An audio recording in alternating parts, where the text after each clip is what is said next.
Pero kung tanongin mo kung saan si Pastor, alam ko, ako may-ari ng kaluluwa niyo.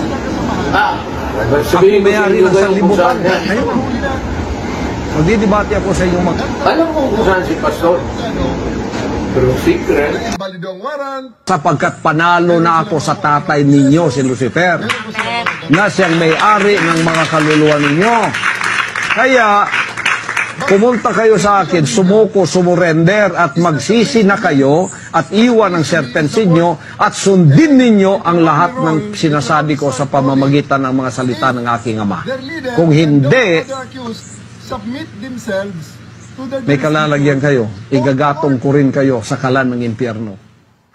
Search nila kanina pa, bakit babalikan pa? Meron daw silang na-monitor pa na heartbeat. Heartbeat. Sabi nila, heartbeat yung monitor din ganyan sa ilalim ng lupa. So hanapin na yung heartbeat na yan. Puntahan nila kung saan yung heartbeat. Baka heartbeat ng palaka yung doon sa ilalim ng lupa.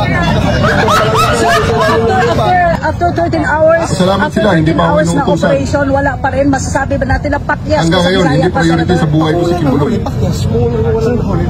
Dahil may ibang mga units na nagtatrabaho para sa pagkahuli sa kanya. Hindi mo nahuli yung target mo, di ba? Right now, my job as your regional senator still there. Peace and order in PRO 11 to lead you, and with your help, we are going to do that, and we're going to overcome these adversities.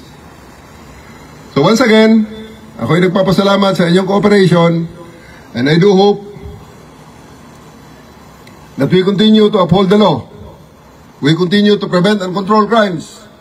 And most of all, we have to enforce the law without fear or favor. And with that, ulitin ko, maraming salamat sa inyong cooperation. Magandang umaga sa ating lahat. Sunday ng gabi, natulog ako, nanaginip ako. Yung panaginip ko talagang iba. Tatay ninyo, si Lucifer, tinalo ko dito. Hindi nyo natalo siya, tatay ninyo siya. Tingnan ninyo. Hawak-hawak niya, mga liig ninyo. Pero kung tanongin mo kung saan si Pastor, alam ko. Ano no? Kung meron tayong informant, bakit hindi na tinodo ng binigyan ng informant?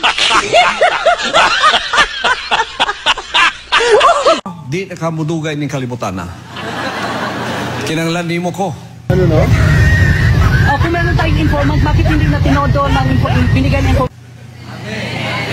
Kay hako kamuagi una kakanto sa mahal. Kung ilubong ka 6 feet under the ground. Ba't parang masama ang loob nyo, ha? Pero imong kalag, una